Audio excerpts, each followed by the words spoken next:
बोलिए परम पूज्य श्रमण संस्कृति उन्नायक आचार्य भगवंत गुरुवर श्री विद्यासागर जी महाराज की जय जय जय।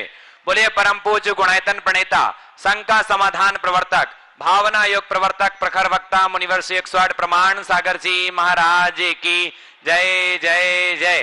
बोलिए परम पूज्य मुनिवर श्री 108 अरह सागर जी महाराज की जय जय जय। सत्य और संस्कृति का सजा ये भव्य वितान कदम मिलाकर बढ़ चले धर्म और विज्ञान। बंधुओं, शाश्वत तीर्थराज सम्मेद शिखर की इस पावन तलहटी पर स्थित गुणायतन परिसर से मैं आप सभी का स्वागत करता हूं।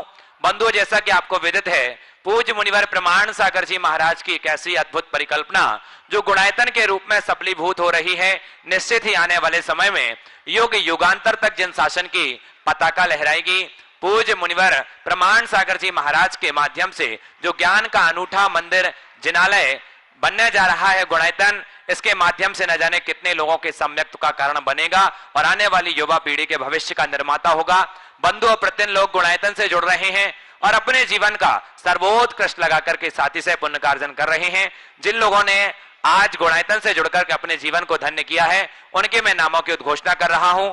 सूत्रधार सदस्य के रूप में नागपुर से जुड़े हैं श्री देवेंद्र पाटौदी, मातेश्वरी शोभा देवी पाटौदी, श्रीमती दीपा पाटौदी, श्री वीरेंद्र पाटौदी नागपुर। एक बार जोरदार करताल ध्वनि से सभी का स्वागत कीजिए। साथ ही आज जो सूत्रधार सदस्य के रूप में जुड़े हैं आशीष जैन, वकील चंद जी, दिल्ली जो गुणायतन के श्रोमणी संरक्षक हैं, उनके अथक प्रयासों से उन्होंने जो आज जुड़े हैं सूत्रधार के रूप में दुबई से प्रीतेश शाह, किंजल बहन साहब दुबई से ही, जय सेठ, वासिम सेठ दुबई से ही, अंकित जैन, श्री आजाद कुमार जैन दुबई से, रोहन हल्ली, चंद्रकांत हल्ली और शारजहां से निलय मुकेश कुमार शाह। जोरदार जोरदार करताल ध्वनि से अभिनंदन कीजिए। बंधुओं, इस प्रकार से मात्र देश से ही नहीं अपितु पूरे विश्व से सहयोग प्राप्त हो रहा है, तो आप भी जुड़े। अहमदाबाद से जिन्होंने सूत्रधार की सदस्यता प्राप्त की है श्री नेमी चंद, सचिन लोहाड़िया, बीना, श्रद्धा, संस्कृति जैन जो हमारे बीच उपस्थित हैं, यदि उपस्थित हों तो आए गुरुदेव के चरणों में नमन वंदन करें सपरिवार। और उनके सम्मान के लिए श्री हमारे राकेश जी गोधा साहब, गुणायतन श्रोमणी संरक्षक, गुणायतन ट्रस्टी राकेश जी गोधा गुणायतन ट्रस्टी हैं, और जो आए और ऐसे श्रावक शिष्य का सम्मान करें। जोरदार जोरदार करताल ध्वनि से स्वागत वंदन अभिनंदन कीजिए। और दिल्ली से ही श्री विजेंद्र कुमार, संतोष, अतुल, रजनी, अदिति, अक्षता, अर्चना, सुशीला जैन सा परिवार। जोरदार जोरदार करताल ध्वनि से अभिनंदन कीजिए। और आइए और ऐसे श्रावक शिष्य का सम्मान करने के लिए मैं बुलाना चाहूंगा शकुन दीदी सागर और सुभाष जी जैन, सुनील, शैलेंद्र जी जैन, गुणायतन के मुख्य प्रशासक आए और ऐसे श्रावक शिष्य का सम्मान करें। विजेंद्र कुमार जैन, संतोष, अतुल, रजनी, अदिति, अक्षता, अर्चना, सुशील जैन सपरिवार दिल्ली से। आइए, निर्माण सारथी की जिन्होंने सदस्यता प्राप्त की है, ऐसे श्रावक शिष्य को बुलाऊंगा। सागर से श्री प्रदीप प्रीति जैन बमौरी वाले, राजीव सुलभा, राजुल, डॉक्टर कांची, पराग, ओमी, अरहम जैन सपरिवार। जोरदार करताल ध्वनि से अभिनंदन कीजिए। आइए, निवेदन करूंगा गुरुदेव के चरणों में नमन वंदन करें और उनका सम्मान करेंगे शैलेंद्र जी जैन जो गुणायतन के मुख्य प्रशासक हैं, साथ ही शकुन दीदी। ग्वालियर से श्रीमती विद्या देवी जैन, धर्मपत्नी स्वर्गीय गिरधारी लाल जैन, विनोद, राखी, विकास, मंजू, अमित, पारुल जैन साहब परिवार। जोरदार करताल ध्वनि से अभिनंदन कीजिए। ये परिवार भी हमारे बीच में उपस्थित हैं ग्वालियर से और उनका सम्मान कर रहे हैं शैलेंद्र जी मुख्य प्रशासक और साथ ही शकुन दीदी। आइए, हमारे बीच में प्रदीप जैन बमौरी वाले उपस्थित हैं, राजीव सुलभा, राजुल, डॉक्टर कांची, पराग, ओमी, अरहम। एक एक करके जोरदार जोरदार करताल ध्वनि से अभिनंदन कीजिए जी। ग्वालियर से श्रीमती विद्या देवी, धर्मपत्नी स्वर्गीय गिरधारी लाल जैन, विनोद, राखी, विकास, मंजू, अमित, पारुल जैन सपरिवार ये आए और इनका सम्मान हो रहा है। भोपाल से श्रीमती मणिप्रभा जैन, धर्मपत्नी स्वर्गीय आनंद कुमार जैन, स्वर्गीय अतुल जैन, बंटू भोपाल से, वो भी हमारे बीच उपस्थित हैं। आए सपरिवार। और पूज्य गुरुदेव के चरणों में नमन वंदन करें। शैलेंद्र जी खड़े रहेंगे और अनवरत रूप से सम्मान करते रहें। बांदा से, बादौसा बांदा से नेमचंद जैन, श्रीमती सुषमा जैन, सनी, सचिन, सौरभ, श्वेता, फूलचंद जी जैन साहब परिवार, इन्होंने भी आज सूत निर्माण सारथी के रूप में जुड़कर के अपने आप को धन्य किया है। हमारे बीच में भोपाल से सपरिवार पधार रहे हैं। मणिप्रभा जैन, धर्मपत्नी स्वर्गीय आनंद कुमार, स्वर्गीय अतुल कुमार जी जैन, बंटू भोपाल से। आइए सपरिवार। और बादौसा से श्री नेमचंद जैन, श्रीमती सुषमा जैन, सनी, सचिन, श्वेता, फूलचंद जैन सपरिवार हमारे बीच उपस्थित हैं। जोरदार करतल ध्वनि से अभिनंदन कीजिए बंधो। ये श्रावक सृष्टि जो अपने चंचला लक्ष्मी का सदुपयोग करके साथी से पुण्य कार्जन कर रहे हैं। आप लोग आ जाइए। जोरदार करतल ध्वनि से अभिनंदन करते हैं। निर्माण सारथी के रूप में हमारे बीच में एक और जुड़े हैं ब्रह्मचारी राहुल भैया जी, रविंद्र कुमार जी, श्रीमती मैना जैन, बसंत कुमार जैन, श्रीमती सुभा जैन, अयांश जैन। अंशिका के जन्मदिन के उपलक्ष्य शीघ्रता से मंच खाली करें और भी लोगों का सम्मान हो रहा है। पूज्य मुनि श्रमण सागर महाराज के सभी गृहस्थ अवस्था के परिवारीजन बाहुबली कॉलोनी सागर से हैं। आ जाएं। आप लोग भोपाल से हमारे बीच में मणिप्रभा जैन, धर्मपत्नी स्वर्गीय आनंद कुमार जैन, स्वर्गीय अतुल जैन, बंटू भोपाल, ये बीच में है। सपरिवार उनका सम्मान हो रहा है। जोरदार करतल ध्वनि से अभिनंदन कीजिए। सुनील जी जैन, सीएफओ गुनायतन, वो भी सम्मान कर रहे हैं। आइए अब मैं मुनि श्री श्रमण सागर महाराज के गृहस्थ अवस्था के परिवारीजन को बुलाना चाहूंगा जो निर्माण सारथी के रूप में जुड़े हैं। ब्रह्मचारी राहुल भैया जी, श्री रविंद्र कुमार, श्रीमती मैना जैन, बसंत कुमार जैन, श्रीमती सुभा जैन, अयांश जैन, आशिका के जन्मदिन के अंशिका के जन्मदिन के उपलक्ष्य में बाहुबली कॉलोनी सागर से हैं। जोरदार करतल ध्वनि से स्वागत कीजिए। आइए बंधो, इस प्रकार से निर्माण सारथी सदस्य की कड़ी को समाप्त करते हैं। अब निर्माण मित्र के रूप में जिन्होंने जुड़ने का सौभाग्य अर्जित किया है, फरीदाबाद से हरिदास जैन, वीना जैन सपरिवार, गुवाहाटी से श्री भंवर लाल, कमल कुमार कासलीवाल, बिमल कुमार, राहुल कुमार कासलीवाल सपरिवार गुवाहाटी से है। एक बार जोरदार करतल ध्वनि से अभिनंदन। हमारे बीच उपस्थित हैं, वो आए गुरुदेव के चरणों में नमन वंदन करके आशीष प्राप्त करें। और उनके सम्मान के लिए सुभाष जी जैन, सीईओ गुनायतन, और सुनील जी जैन, सीएफओ गुनायतन, वो आए और ऐसे श्रावक सृष्टि का सम्मान करें। आनंद कुमार जैन, श्री अनुज जैन, तनुज जैन ललितपुर से, इन्होंने भी निर्माण मित्र की सदस्यता प्राप्त की है और वो भी आए, ललितपुर से हमारे बीच में हैं और उनका सम्मान कर रहे हैं हमारे सुभाष जी जैन, सीईओ गुनायतन, और सुनील जी जैन, सीएफओ गुनायतन। आनंद कुमार जैन, अनुज जैन, तनुज जैन सपरिवार। और साथ ही एक और निर्माण सारथी की सदस्यता प्राप्त की है, श्रीमती अभिलाषा जैन, सौरभ जैन, गौरव जैन की ओर से। इन्होंने ललितपुर से निर्माण सारथी की सदस्यता ऑनलाइन प्राप्त की है और उनके प्रतिनिधि के रूप में डॉक्टर देवेंद्र जैन, राकेश जैन, निर्मला जैन, राजेंद्र कुमार जी जैन जो हमारे बीच उपस्थित हैं, वो उनका सम्मान प्राप्त करेंगे। आ जाएं शीघ्रता से। जोरदार करतल ध्वनि से स्वागत, वंदन, अभिनंदन कीजिए। हाँ, सूत्रधार के रूप में विजेंद्र कुमार जैन, संतोष, अतुल, रजनी, अदिति, अक्षिता, अर्चना, सुशील जयंती दिल्ली से हमारे बीच उपस्थित हो चुके हैं। आइए। और सुभाष जी जैन और हमारे शैलेंद्र जी जैन, मुख्य प्रशासक गुनायतन, आए खड़े रहे, उनका सम्मान करें। जोरदार जोरदार करतल ध्वनि से आप सभी ऐसे दानवीरों का अभिनंदन करें और आप भी बंधो गुणायतन से जुड़ने का प्रयास करें। आइए इस प्रकार से ये, और साथ ही जिन्होंने आज निर्माण दान में अपना सहयोग प्रदान किया है, भरत कुमार जैन, श्री निर्मला देवी, पुलकित, धार्मी, मितांश जैन, बगावत अहमदाबाद से 21,000 रुपए की राशि स्वीकृति प्रदान की है। साथ ही परमिला जैन, बिमल कुमार जैन, अनूप, निकिता, यश, प्रियंका, भावनी मुंबई मलाड से, इन्होंने भी 21,000 रुपए की राशि की स्वीकृति प्रदान की है। सभी का जोरदार करतल ध्वनि से अभिनंदन। और साथ ही जिन्होंने अब शेष जो नाम है निर्माण निधि की जिन्होंने सदस्यता प्राप्त की है, ऐसे श्रावक सृष्टि कटनी से श्रीमती रजनी विजय कुमार जैन, साहेगढ़ से श्रीमती अंगूरी बाई जैन, लंबरदार परिवार, नरेंद्र, सुषमा कुमारी, दीपांशी, नैन्सी, शुभम जैन, साहेगढ़। यदि इनमें से जो उपस्थित हो तो अपने ही स्थान पर खड़े होकर के गुरुदेव के चरणों में नमन करेंगे। निपाणी से श्रीमती सुमति श्रीधर सरमगदुम, श्रीमती जयश्री श्रीधर सरमगदुम, बेगमगंज से श्री राजकुमार जैन, चाय वाले श्रीमती सलोचना जैन, कलबुर्गी से डॉक्टर सुभाष गुलाबचंद शाह, कटनी से श्री जगदीश चंद जैन, पवन जैन एडवोकेट, झांसी से श्री पारस जैन, श्री रजत जैन स्वर्गीय संजय कुमार जैन की स्मृति में, ग्वालियर से श्रीमती शशिकांता जैन, श्री मुकेश कुमार जैन, टीकमगढ़ से श्रीमती मुन्नीबाई चौधरी, सुनील, मीनू, रचित, अक्षत चौधरी, कटनी से अनिल कुमार, अनिल जैन, श्रीमती मंजू जैन, अमितेश जैन, अंशिका जैन, गाजियाबाद से श्रीमती संतोष जैन धर्मपत्नी, श्री विजय जैन, गाजियाबाद से श्रीमती संगीता जैन धर्मपत्नी, राजीव जैन,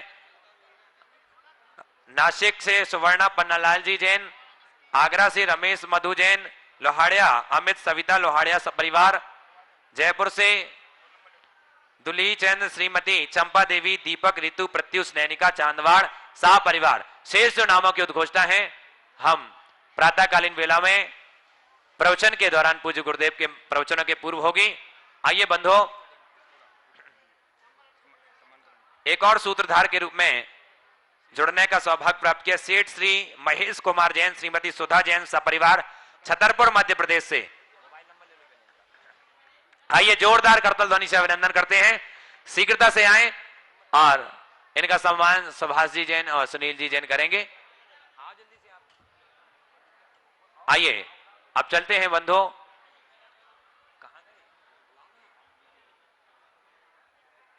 चलिए बंधु अब चलते हैं और आप सबको हम सबको इंतजार है संघ का समाधान के विशेष सत्र का। आप सभी लोग अपने हाथ को जोड़ें, जो भी जिनवाणी पारस चैनल के माध्यम से देख रहे हैं सभी अपने हाथों को जोड़कर के पूज्य गुरुदेव का आशीष प्राप्त करेंगे। आज हमारे बीच में आ चुके हैं सूत्रधार के रूप में छतरपुर से जो जुड़े हैं सेठ श्री महेश कुमार जैन, श्रीमती सुधा जैन सपरिवार छतरपुर से। जोरदार करतल ध्वनि से वंदन, स्वागत, अभिनंदन। पूरा गुणायतन परिवार आपका हृदय से स्वागत करता है। आए और गुरुदेव के चरणों में नमन वंदन करके आशीष प्राप्त करें। और हमारा सम्मान कर रहे हैं सुनील जी जैन,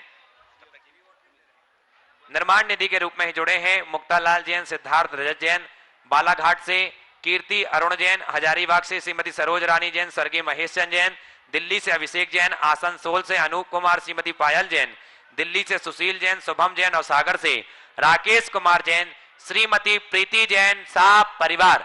सभी दानदाताओं के लिए एक बार जोरदार जोरदार करतल ध्वनि से अभिनंदन। आइए बंधुओं हो गया, अब चलते हैं गुरुदेव के चरणों में जुड़ते हैं। सभी लोग अपने दोनों हाथों को जोड़ें, गुरुदेव के चरणों में नमन वंदन करें। तत्पश्चात संघ का समाधान का विशेष सत्र प्रारंभ करेंगे। नमोस्तु गुरुदेव, नमोस्तु गुरुदेव, नमोस्तु गुरुदेव।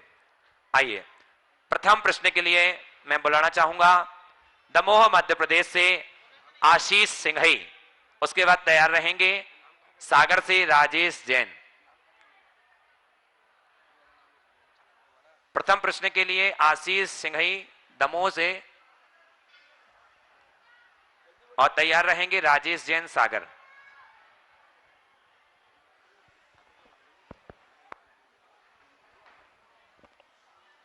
नमोस्तु महाराज जी, नमोस्तु, हम सभी की ओर से नमोस्तु। महाराज जी, मेरा प्रश्न है, जीवन में होने वाले उतार चढ़ावों को हम कर्मों से तौलते हैं। जिस प्रकार कहते हैं अगर अच्छा हुआ तो हमारे पुण्य का उदय है, अगर कुछ अच्छा नहीं हुआ तो हमारे पापों का उदय है। जिस प्रकार कर्म ऊपर चढ़ने पर नीचे चढ़ने पर इस प्रकार से हमारी स्थितियां बदलती हैं, तो फिर भाग्य क्या है? कई बार हम भाग्य को भी दोष देते हैं या भाग्य को अच्छा बोलते हैं, तो कर्म और भाग्य में क्या संबंध है? देखिए, एक कार्य की उत्पत्ति में अनेक कारण होते हैं। आम धारणा में कर्म को इतना ज़्यादा महत्व दे दिया गया कि हर बात को लोग कर्म कर्म कर्म से ही जुड़ते हैं। कर्म कुछ नहीं करता ये बात भी ठीक नहीं, और कर्म ही सब कुछ करता ये बात भी ठीक नहीं। कर्म के साथ हमारा भाग्य भी जुड़ता है, पुरुषार्थ भी है, संयोग भी है, भवितव्य भी है, बहुत सारे कारण जुड़ते हैं। उन कारणों के होने से काम होता है। लेकिन अब हम क्या करें जब भी हमारे साथ कुछ हो। तो मैं एक बात आप सबके लिए कहता हूँ कि अपने जीवन में अगर इस बात को ध्यान में रखें तो हमारे जीवन में किसी भी प्रकार की दुविधा नहीं आएगी। हम जब भी कुछ काम करें तो ये सोच कर करें जो मैं करूँगा सो होगा, और उसका जो परिणाम आए ये मान करके चले यही मेरे भाग्य का था, तो हमारा जीवन संतुलित होगा। नमोस्तु महाराज जी, नमोस्तु महाराज जी। हाँ, राजेश जैन सागर, और उसके बाद तैयार रहेंगे विकल्प जैन, बुजुर्ग रहली पटनी। पंचम काल के साक्षात तीर्थंकर भगवंतों को मेरा बारंबार नमोस्तु नमोस्तु नमोस्तु। हे भगवान, मेरी शंका है, वर्तमान युग में आज जो परिवारों में विखंडन हो रहा है, धन संपत्ति के पीछे परिवारों में इतना विवाद होता है, लड़ाई झगड़े होते हैं, और लड़कों की शादी होने के बाद सभी अलग अलग रहना चाहते हैं। भगवान, इसमें किसका दोष है? क्या संस्कारों की कमी है, धर्म का अभाव है, या किसका दोष है? भगवान कृपया समाधान करें। मैं तो इसे समय का ही दोष कहूँगा। पहले सब हर हाल में साथ रहना चाहते थे, अब हर हाल में अलग रहना चाहते हैं। मानसिकता लोगों की बदल गई, और अब तो बड़ी मुश्किल है किसी के यहाँ विवाह शादी की भी बात हो और ज्वाइंट फैमिली हो, बात चले तो लोग बोलते ज्वाइंट फैमिली है जैसे कोई अपराध। ये बिगड़ी हुई मानसिकता का कुफल है, और इसके परिणाम भी सब लोग भुगत रहे हैं। हमें परस्परता, बंधुत्व, प्रेम, आत्मीयता जैसे उदात्त जीवन मूल्यों को प्रमुखता देते हुए सहजीवन की भावना जगाना चाहिए, और वसुधैव कुटुंबकम के आदर्श को चरितार्थ करना चाहिए। ओ विकल्प जैन, बुजुर्ग रहली से उसके बाद तैयार रहेंगी श्रीमती। ओ हाँ, बोलिए। मैं और मेरे परिवार की ओर से गुरुदेव के चरणों में बारंबार नमोस्तु नमोस्तु नमोस्तु। गुरुदेव, मेरा प्रश्न यह है कि सोशल मीडिया पर अक्सर दिगंबर मुनियों की फोटो, वीडियो आदि को देखकर कुछ लोग उनकी नग्नता पर सवाल उठाते हैं। जब उन्हें हम उसका कारण बताते हैं तो वह यह कहते हैं कि महिला साधु नग्न क्यों नहीं रह सकती, उनको मोक्ष क्यों प्राप्त नहीं होता, या उनको अभिषेक आदि क्यों नहीं करने देते। यह सब कुतर्क देकर वह यह कहते हैं कि जैनिज्म एक लिंग भेदी रिलीजन है, मतलब जैनिज्म सेक्सिस्ट रिलीजन है। तो उनके इस कुतर्क का हम क्या जवाब दें? देखिए, जो लोग भी ऐसा कहते हैं उनसे कहिए कि जिसे आप डिस्क्रिमिनेशन कह रहे हैं वो एक मर्यादा है कि व्यवस्था है।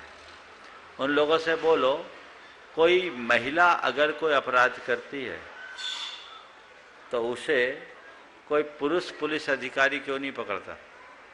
क्या जेंडर डिस्क्रिमिनेशन है? बोलो। नहीं महाराज। अगर पुलिस अधिकारी हाथ लगा देगा तो क्या होगा? अपराध हो जाएगा, खटिया खड़ी कर देंगे लोगों से। तो क्या ये जेंडर डिस्क्रिमिनेशन है? ये एक व्यवस्था है, समझ गए?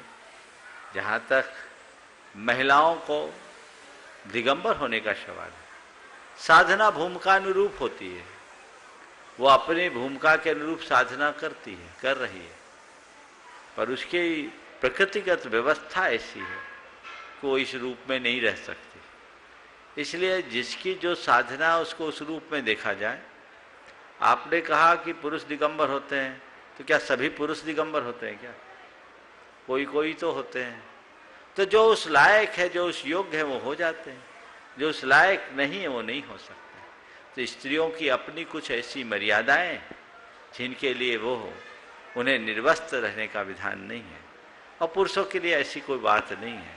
वो दिगंबर रह करके भी सावरण रहते हैं। दिगंबर होना अलग बात है और नग्न होना अलग बात है। नग्न वो है जो निर्वस्त्र है, दिगंबर वो है जिसने दिशाओं को अपना वस्त्र बना रखा है। समझ गए? उन्हें बोलो, जैन साधु दिगंबर नहीं है, जैन साधु नग्न नहीं है। नग्न तो भोगी विलासी भी होता है, जैन साधु दिगंबर है। अंतर क्या है? तुमने तंतुओं के कपड़े पहने हैं, उनने दिशाओं को अपना वस्त्र बना दिया। तुम्हारे कपड़ों की माप है, उनके कपड़े अमाप है। तुम्हारे कपड़े रोज धोने पड़ते हैं, तुम्हें रोज बदलने पड़ते हैं। हमें न धोने की चिंता, न बदलने की चिंता। एक बार ओढ़ लिया पूरी जिंदगी वो चलेगी। इसलिए उनसे ये कहो कि तुम दिगंबर साधु की साधुता को देखने की कोशिश करो, उनके भीतर एक बैठे साधु को पहचानने की कोशिश करो, उनकी इस बाहरी शरीर को मत देखो। और देखो तुम्हारे कहे अनुसार नग्न है पर निर्विकार है कि नहीं। निर्वस्त्र रहकर निर्विकार बने रहना एक बहुत बड़ी साधना है, जो हर किसी की बस की बात नहीं होती। तो निर्विकार होना, निर्वस्त्र होने के साथ साथ निर्विकार होना, ये समझने की बात है। जिसे वो जेंडर डिस्क्रिमिनेशन कहते हैं, उन्होंने व्यवस्था को समझा ही नहीं। कोई डिस्क्रिमिनेशन नहीं है, कोई भेदभाव नहीं है। ध्यान रखना, मुक्ति न पुरुष को मिलती है न स्त्री को मिलती है। मुक्ति तो केवल उसको मिलती है जो आत्मा में डूब जाए। अगर पुरुषों को मुक्ति मिलती होती तो सारे पुरुष मुक्त हो गए होते। समझ गए? जो स्त्री पुरुष भाव से ऊपर उठता उसको मुक्ति मिलती। इसलिए इस तरह की आधारहीन बातों में दिमाग लगाने की कोई आवश्यकता नहीं। अगर कैसे व्यक्ति समझने की इच्छा रखे तो उन्हें आप संयुक्ति की इस तरीके से समझा सकते हो, और जिसे समझना ही नहीं उसे समझाने में समय खराब करना बेकार है। किसी ने कहा कि कोई 35 और 35 70 कह दे तो मैं अपनी भैंस दे दूंगा। 35 और 35 70 कह दे तो मैं अपनी भैंस दे दूंगा। उसकी घरवाली घबराई, बोले ऐसा तो कोई भी कह देगा, बाल बच्चे क्या खाएंगे, भैंस दे दोगे तो? ऐसा तो कोई भी कर देगा, कह देगा, और तुम भैंस दे दोगे तो बाल बच्चे क्या खाएंगे। उसने कहा अरे पगली कहने तो मैं मानूंगा तब तो।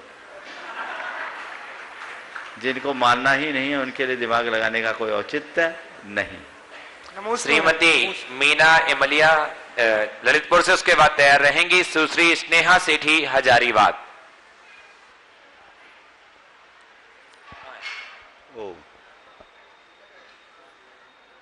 शीघ्रता से श्रीमती मीना इमलिया ललितपुर, और उसके बाद तैयार रहेंगी सुश्री स्नेहा सेठी हजारीबाग।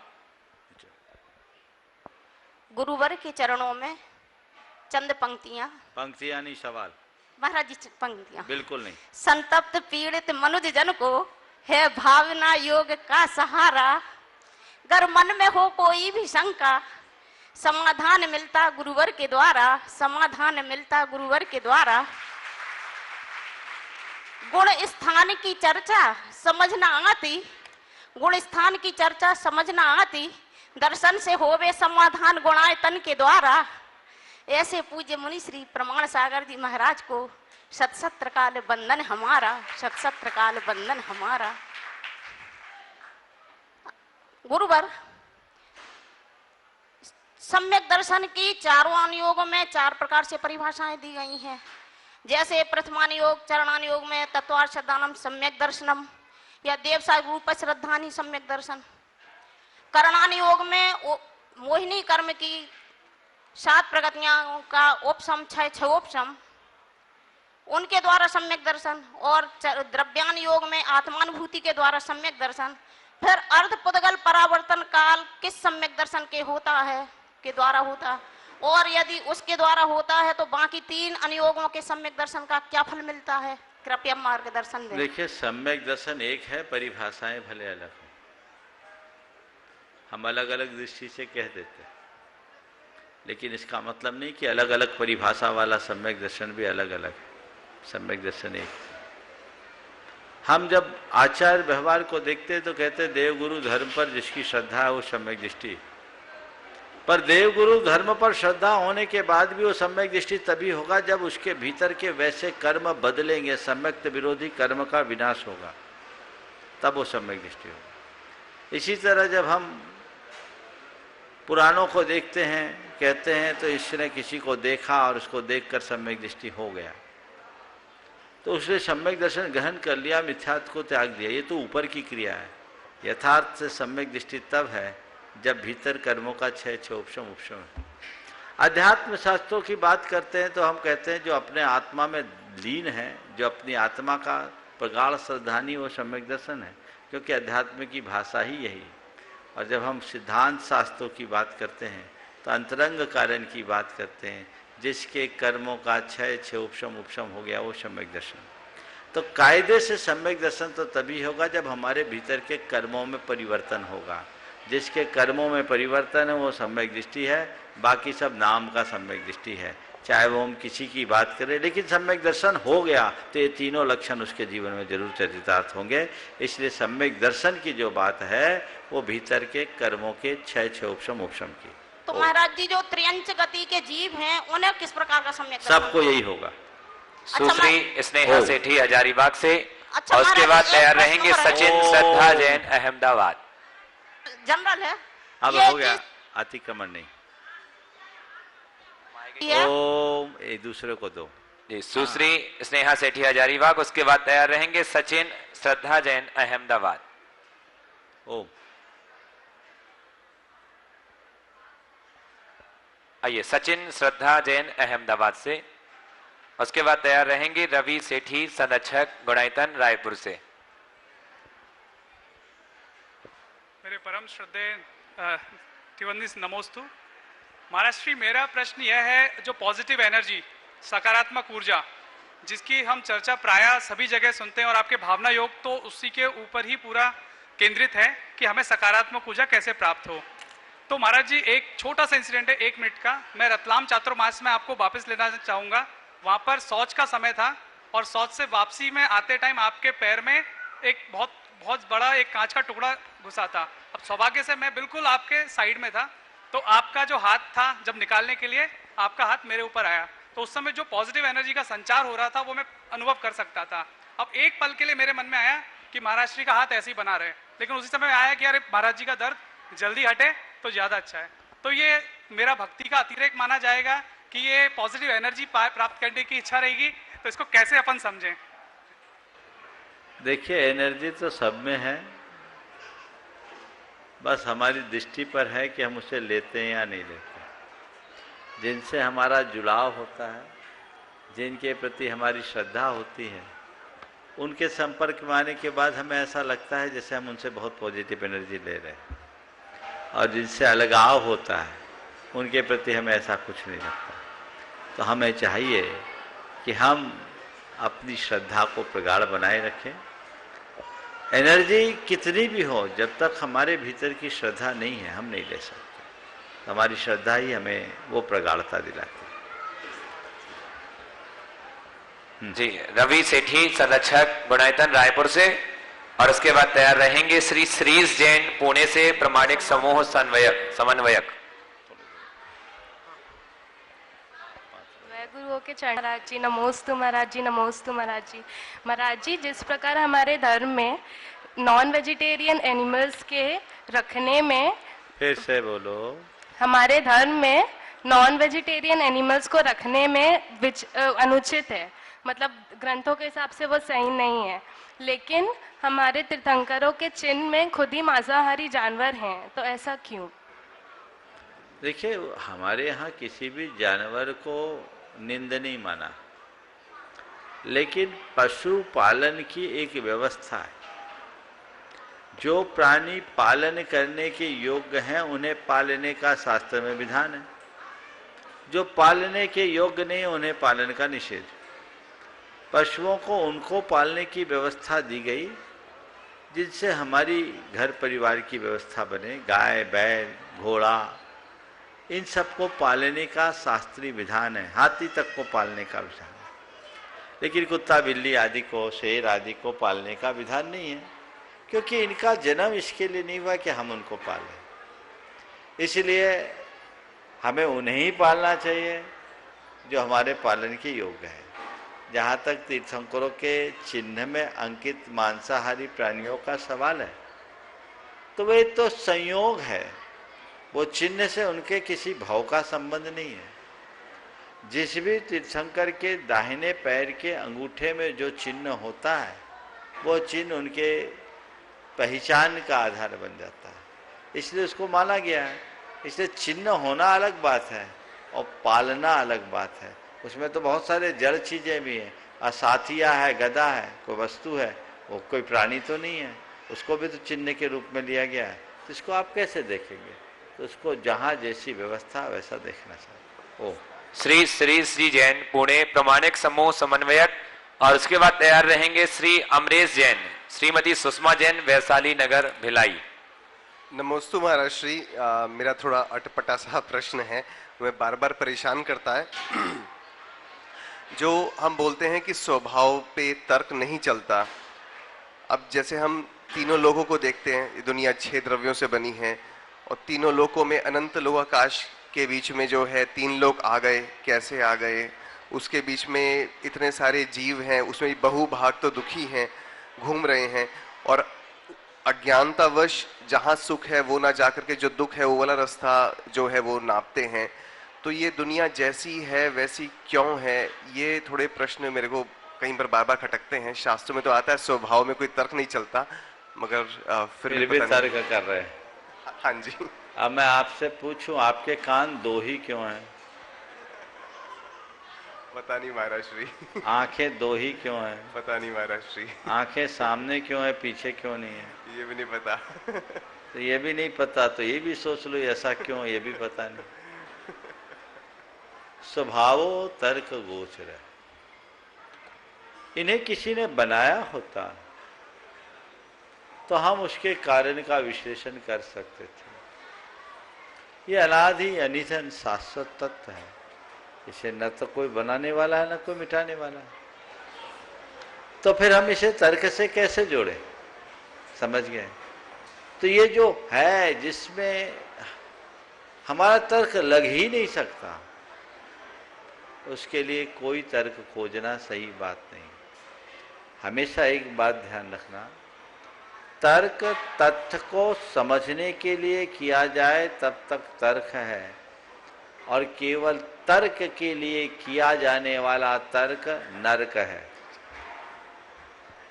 तथ्य को समझने के लिए तर्क करो, कोरे तर्क के लिए तर्क मत करो, क्योंकि ये जो तर्क शास्त्री होते हैं उनको आधा पागल माना जाता है। एक तर्क शास्त्री था, वो घी का घड़ा लेके जा रहा था, उसके दिमाग में एक कीड़ा कुलबुलाने लगा, घृताधारम पात्रम वा पात्राधारम घृतम। ये घी के आधार पर पात्र है या पात्र के आधार पर घी है? दिमाग में सवाल बार बार आने लगा। घृताधारम पात्रम वा पात्राधारम घृतम, घृताधारम पात्रम वा पात्राधारम घृतम। अब ये कीड़ा काट रहा है, घड़ा घी में है कि घी घड़ा में है, घड़ा घी में है कि घी घड़ा में है, घड़ा घी में है कि घी घड़ा में है। बहुत देर हो गई तो कहा क्या चक्कर है, सीधे प्रैक्टिकल करके देख ले। उसने घड़ा को पलटा, घी पिघला हुआ था, सारा घी मिट्टी में आ गया। समझ गए? तो ज्यादा तर्क अच्छी बात नहीं है। कुछ चीजों को हमें श्रद्धा से स्वीकार लेना चाहिए। और आज तुमने जो बात कही, 4 शब्दों से एक संदेश मैं आप सबको देना चाहता हूं।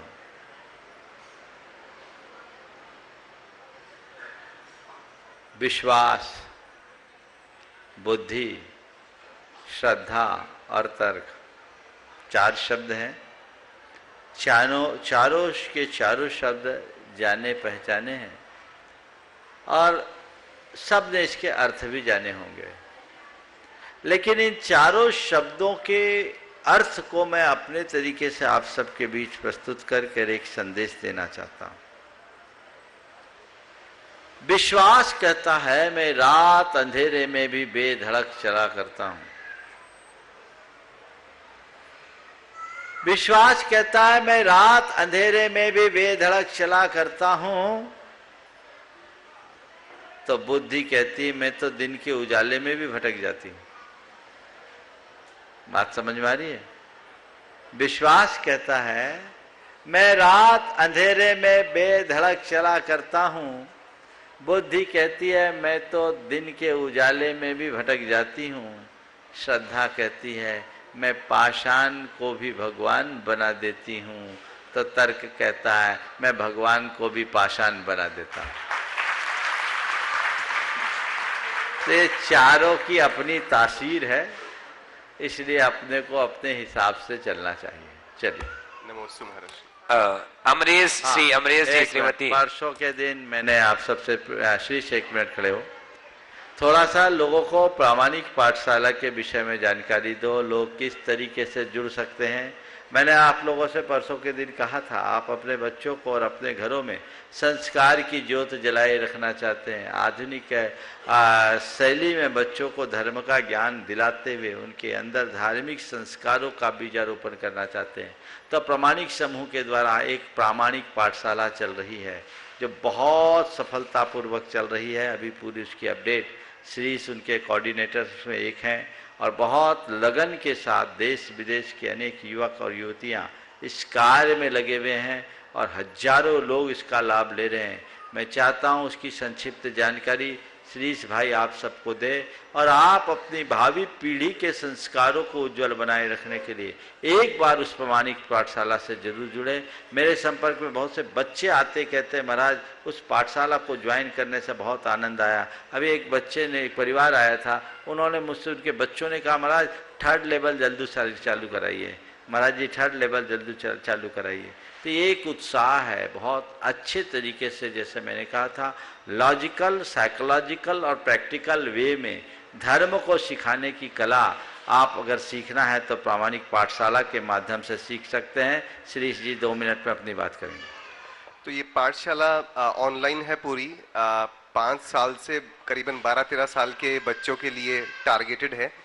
और जैसे आजकल बच्चे अपनी लौकिक पढ़ाई करते हैं, क्राफ्ट एक्टिविटी करते हैं, अलग अलग तरह की उनकी पजल्स होती हैं, अलग तरह के उनके कॉमिक कैरेक्टर्स होते हैं, जो चीज़ें उन्हें आजकल लौकिक शिक्षाओं में जिस तरह से पढ़ाई जाती है उसी को ही हमने चेंज करके किस प्रकार से हम धर्म उसी तरीके से पढ़ा सकें, ये एक प्रयास किया है। तो ये जनवरी में शुरू करी थी, 2021 जनवरी में ही। अब करीबन 8-9 महीने हो गए हैं। तो पहले 6 महीने का लेवल 1 चला था इसमें, जनवरी से लेकर जून तक, और फिर लेवल 2 स्टार्ट हुआ। जो लेवल्स हैं वो 6-6 महीने के हैं और वेबसाइट पे उसकी सारी इन्फॉर्मेशन है। और साथ में हमने क्रैश कोर्सेज भी किए हैं, तो 6-6 दिन के क्रैश कोर्सेज किए हैं। एवरी डे 1 से 1.5 घंटा जो है क्लास होती है। और पहले हमने क्रैश कोर्स किया था काल चक्र के ऊपर, सब कालों के बारे में बताया। फिर दूसरा क्रैश कोर्स किया हमने एक दूसरे टॉपिक को लेकर के। अभी तीसरा क्रैश कोर्स फिर से करने वाले हैं। तो क्रैश कोर्स में ज़्यादा टर्न आउट, ज़्यादा बच्चे आते हैं क्योंकि 6 दिन होते हैं, तो स्कूल से ही बच्चे थोड़ा सा ब्रेक तो नहीं लेकर के, बस 1-1.5 घंटा उन्हें देना होता है। ज़्यादा समय हम नहीं लेते बच्चों का, बट फिर भी उन्हें जो है अच्छे प्रकार से संस्कार देते हैं। और बहुत बच्चों के बहुत अच्छे फीडबैक आए हैं, पेरेंट्स के बहुत अच्छे फीडबैक आए हैं। ऐसे वीडियोस आए हैं बच्चों के कि छोटा सा जीव मरा हुआ है तो बच्चे नमोकार मंत्र सुना रहे हैं, या किसी बच्चे ने पहले कोई चोरी करी थी तो उसके बाद वो वापस वो चीज़ रिटर्न करने गया पाठशाला होने के बाद में। काफ़ी अच्छे रिजल्ट्स महाराष्ट्र आए हैं इसमें। देश के विदेश के, सिंगापुर, अमेरिका के भी बच्चे काफ़ी इसमें जुड़े हुए हैं। बहुत सुंदर। इससे जुड़ने की प्रक्रिया क्या है बता दीजिए। वेबसाइट जो मुनि प्रमाण सागर .net है उसी में ही जैन पाठशाला का लिंक है, और या फिर जो प्रमाणिक ऐप है उसमें पाठशाला का लिंक है, वहां से आप इस पे संपर्क करके जुड़ सकते हैं। आपको वॉलंटियर करना है तो वॉलंटियर करने के लिए भी जुड़ सकते हैं, और बच्चों को पढ़ाना है तो उसके लिए भी जुड़ सकते हैं। बहुत सुंदर। चलिए ये बंधु, इस प्रकार से आप भी अपने बच्चों को सुसंस्कारित सकें और आज की जो तकनीकी माध्यम से किस प्रकार से हम मनोरंजन के साथ साथ अपने बच्चों को सुसंस्कारित कर सकते हैं, तो प्रमाणिक पाठशाला के माध्यम से अवश्य जुड़िए। हमारे बीच में अमरेश जैन, श्रीमती सुषमा जैन, वैशाली नगर, भिलाई। गुरुवर के चरणों में नमोस्तु नमोस्तु नमोस्तु। महाराज जी, दूसरों के दुख में हम दुखी हो जाएं एवं दूसरों के सुख में हमारा मन प्रसन्न हो जाए, इसके लिए हमें क्या करना चाहिए? दूसरों के दुख में दुखी हो जाएं और दूसरों के सुख में सुखी हो जाएं, इसके लिए क्या करना चाहिए? कुछ नहीं करना चाहिए। दूसरों के दुख को अपना दुख और दूसरे के सुख को अपना सुख मानने का अभ्यास बढ़ा लेना चाहिए। अपने आप सब होगा। जैसे हम अपने दुख में दुखी होते हैं और अपने सुख में सुखी होते हैं, क्योंकि हमें अपना दुख अपना लगता है, अपना सुख अपना लगता है। जिस दिन दूसरों का दुख भी हमें अपना दुख लगने लगेगा और दूसरे का सुख भी हमें अपना सुख लगने लगेगा, उसी दिन हम दूसरों के दुखों में दुखी हो जाएंगे और दूसरों के सुख में सुखी। अनुभव की बात आप देख लीजिए, आप जिनसे अपरत रहता है उसका कोई दुख होता है तो दुख महसूस होता है कि नहीं? जिनसे हमारा अपरत होता है उन्हें कुछ सुख मिलता है तो हमारा मन सुखी होता है कि नहीं? तो बस मैं एक ही सूत्र देता हूँ, अगर आप चाहते हैं यथार्थ में कि हम दूसरे के दुख में दुखी और दूसरों के सुख में सुखी हों, तो दूसरे के दुख को अपना दुख और दूसरों के सुख को अपना सुख मानना शुरू कर दें। नमस्ते महाराज। डॉक्टर साहब बोलेंगे? हाँ बोलो। मेरे व्यवहारिक जीवन में, मेरी दिनचर्या में सुबह से शाम शामिल मेरे आध्यात्मिक गुरु श्री प्रमाण सागर जी को बारंबार नमोस्तु नमोस्तु महाराज जी। महाराज जी, इस जगह पर जो आपने अद्भुत परिकल्पना पेश की, आत्मा से परमात्मा की ओर जाने के लिए 4D थिएटर, फ्लोरिंग राइड्स और हाइकू के जो संबंध में जो लोगों को उसके जवाब शायद, और ये पंचायतन शैली में जो मंदिर बनाया महाराज जी, जो माउंट आबू में श्वेतांबर शैली का प्रथम पंचायत मंदिर है, दिगंबर शैली में, दिगंबर अमना में ये पहला पंचायतन मंदिर बनाया है। ये आपने अनूठा कार्य किया है। इसके पीछे आपकी क्या सोच रही है, ये कुछ हम लोग को कृपया जानकारी। देखिए, मंदिर तो देश में अनेक बन रहे हैं। ज़्यादातर मंदिर नागर शैली के मंदिर बनते हैं।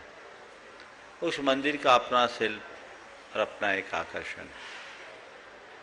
यहाँ पर पंचायतन शैली के मंदिर बनाने के पीछे की कुछ विशेष भावनाएं थी। पहली तो ये कि शुरू से मैं सोचता था यहाँ कुछ ऐसा हो जो सबसे अलग हो।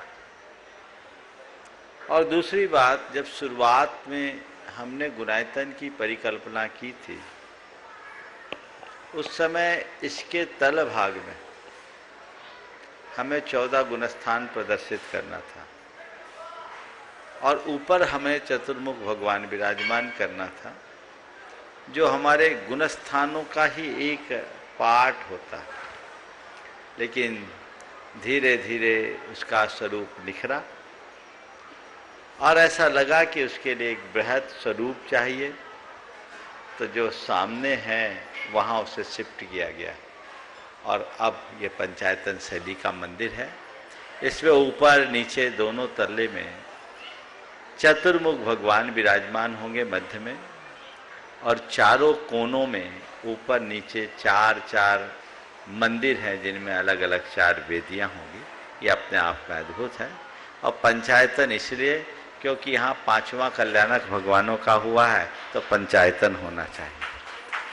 पंच परमेष्ठि के प्रतीक स्वरूप पंचायतन हो, चतुर्दिक हो जाए, तो ये सम चौरस होता है पंचायतन शैली का मंदिर, इसलिए उसे प्रमुखता दी।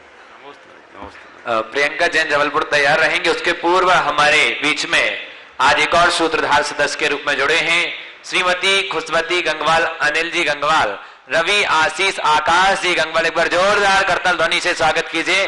कोलकाता से हमारे बीच में जुड़े हैं और उनके सम्मान के लिए बुलाना चाहूंगा सुनील जी अजमेरा, वो आए, और लता जी गंगवाल गुणायतन मंत्री, वो भी आए और ऐसे श्रावक शिष्य का सम्मान करेंगे। श्रीमती खुशवती गंगवाल, अनिल जी गंगवाल, रवि आशीष, आकाश गंगवाल कोलकाता, और उनका सम्मान कर रहे हैं सुनील जी अजमेरा संयुक्त महामंत्री गुणायतन और लता जी गंगवाल गुणायतन मंत्री। और प्रश्न के लिए तैयार रहेंगी प्रियंका जैन जबलपुर, और उसके बाद तैयार रहें प्रिंसी जैन करेरा। जोरदार करता ध्वनि से एक बार स्वागत कीजिएगा। आइए, अपने प्रश्न रख रही हैं प्रियंका जैन जबलपुर। महाराज जी के चरणों में मेरे और मेरे परिवार की तरफ से त्रिवार नमोस्तु नमोस्तु नमोस्तु। महाराज जी, मेरा क्वेश्चन है, कहते हैं वक्त के साथ सब कुछ ठीक हो जाता है, तो हम कुछ चीजें वक्त पर ही छोड़ देते हैं, पर कभी कभी सिचुएशन ऐसी हो जाती है महाराज जी हमारे साथ कि हम हालात से इतना मजबूर हो जाते हैं, तो वक्त और हालात के बीच में हम कैसे सामंजस्य बनाए रखें अपने बीच में, और उस स्थिति में अपने धैर्य को कैसे बनाए रखें कि हमारी स्थिति और हालात सामान्य कैसे रहें। बहुत अच्छा सवाल आपने किया। ये बात सही है कि वक्त के साथ सब कुछ ठीक हो जाता है, लेकिन जो लोग वक्त पर भरोसा नहीं करते हैं उनके हालात हमेशा बिगड़ते हैं। हमारी अधीरता क्यों होती है? क्योंकि हमारा वक्त पर भरोसा नहीं। अगर धैर्य हमें चाहिए तो हमें वक्त पर विश्वास करना होगा, ठीक होगा। रात है, प्रभात होगा। कितनी भी सघन रात होती है, हमारे मन में मायूसी छाती है क्या? क्यों? विश्वास है सुबह होने वाली, थोड़ा देर सही, लंबी है रात लेकिन सुबह होगी, ये विश्वास है ना। ये मन का विश्वास ही हमें अधीर होने से बचाता है।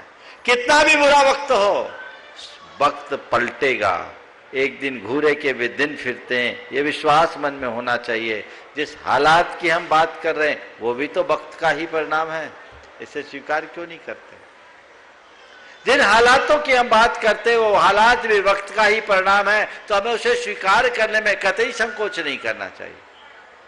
वक्त है, ठीक है, उसका भी वक्त आएगा, वक्त बदल जाएगा, ये विश्वास रखिए। और एक बात, जब भी ऐसी कोई प्रतिकूल स्थितियां आए, मन अधीर होने लगे, बस इतना सोचो, थोड़े वक्त की बात है, थोड़े वक्त की बात है, थोड़े वक्त की बात है, हालात जो भी हो हाल अच्छा होगा।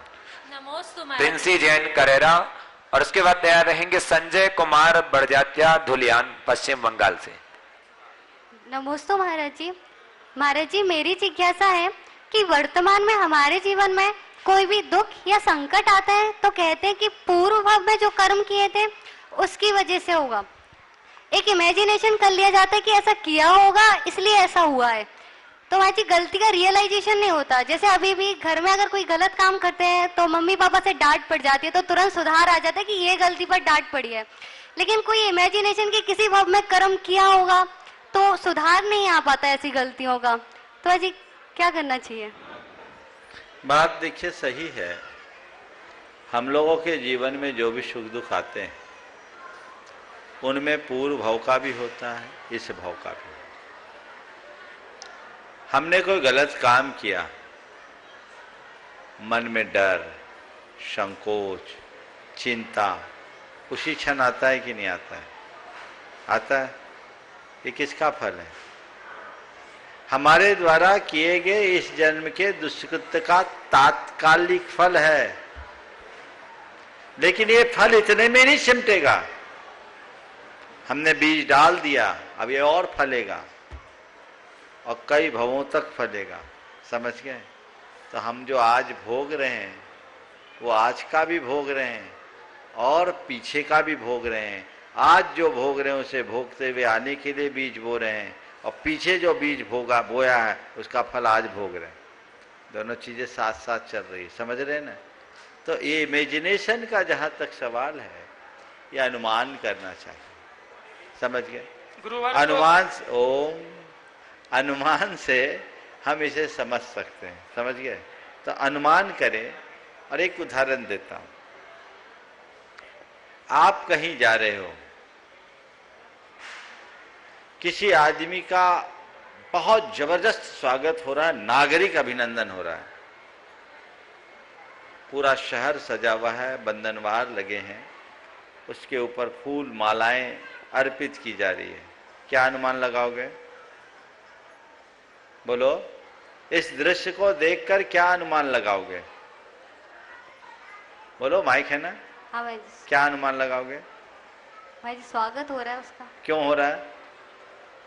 बड़ा आदमी है, अच्छा नहीं, जरूर इसने कुछ अच्छा काम किया होगा। अच्छा काम किया होगा तभी बड़ा आदमी है ना? बड़ा आदमी उसका स्वागत कर रहा है, आदमी तो छोटा ही है लेकिन स्वागत पूरा नगर कर रहा है। ओलंपिक में मेडल जीत के आया है, स्वागत हो रहा है अच्छे कार्य की वजह से। तो जरूर इसने कोई अच्छा काम किया होगा, इसलिए इसका स्वागत हो रहा है। ये समझने में देर लगेगी क्या? नहीं। एक दूसरा आदमी है जिसको केवल चड्डी पर जूते चप्पल की माला पहनाकर और मुंह काला करके गधे पर बिठाकर ले जा रहे हैं लोग। अब बोलो क्या कहोगे? कोई गलत काम किया होगा। जरूर इसने कोई गलत काम किया होगा, अभी तो नहीं किया ना, होगा। कहाँ जा रहे हैं हम? इमेजिनेशन। पास्ट में। पास्ट में। आज जब तुम्हारे साथ अच्छा हो रहा है समझ लेना जरूर मैंने कोई अच्छा किया होगा। और गलत हो रहा है तो समझ लेना जरूर मैंने कोई गलत किया होगा। अवार्ड है वो अच्छे का परिणाम है और इंसल्ट है वो बुरे का परिणाम है। दोनों चीजों को ध्यान में रख करके चले तो सारी चीजें अपने आप ठीक होगी। चलिए। संजय कुमार बड़जात्या, धुलियान, पश्चिम बंगाल से पत्रकार। उसके बाद तैयार रहेंगी वर्षा जैन, सिमरा, मध्य प्रदेश। गुरुवर को त्रिबार नमोस्तु नमोस्तु नमोस्तु। गुरुवर, नया मंदिर व तीर्थ क्षेत्र निर्माण करना अधिकृत है, पर पौराणिक मूर्ति इधर उधर तथा म्यूजियम में बिखरी पड़ी है। ये हमारे जैन धर्म के लिए अनुसार अच्छी बात नहीं है। मेरा प्रश्न, हम धर्म प्रभावना हेतु किसे प्रथम प्राथमिकता दें? देखिए, बिल्कुल हमारे लिए पुराने मंदिरों का, मूर्तियों का पूर्ण संरक्षण करना चाहिए और वो हमारी प्राथमिकता में होनी चाहिए। लेकिन जहाँ तक म्यूजियम, संग्रहालयों में पड़ी प्रतिमाओं का सवाल है, इसमें बहुत सारी कानूनी पेचीदगियाँ हैं जो भारत सरकार के द्वारा पुरातत्व विभाग के माध्यम से संरक्षित है।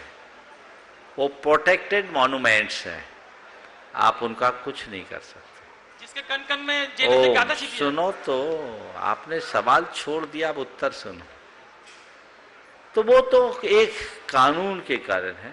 हम लोगों का दुर्भाग्य है कि हम उन्हें संरक्षित नहीं कर पाए। वो सरकार की संपत्ति हो गई। लेकिन हमारे जो मंदिर में विराजमान है उन्हें हम बचाएं और कोई निकले तो उन्हें प्राथमिकता से ला करके विराजमान करें। आप गुनायतन में जब दर्शन कर रहे हैं तो देख रहे हैं दोनों बाजू में दो प्राचीन जिन बिंब विराजमान हैं। आप उनको देख करके क्या सोचते हो? देख रहे हो? हजार हजार साल पुराने आदिनाथ और पार्श्वनाथ भगवान का बिंब है जो सबको आनंदित कर रहा है। तो जहां तक संभव है हम उन्हें संरक्षित करें, उनका जीर्णोद्धार भी कराएं। लेकिन एक बात ध्यान रखने की बात केवल इतनी है कि केवल जीर्णोद्धार कराकर हम अपनी परंपरा को आगे नहीं बढ़ा सकते। हमें कुछ ऐसा भी बनाना जरूरी है जिसका आने वाली पीढ़ियां जीर्णोद्धार करा सके। समझ गए? इसलिए दोनों तरफ ध्यान देना चाहिए, नए का निर्माण भी हो और पुराने का उद्धार भी। वर्षा जैन, सिमरा से। उसके बाद तैयार रहेंगे श्री विदेश जैन, मुन्ना लाल जैन, बगराजी वाले, जबलपुर, गुणायतन ट्रस्टी।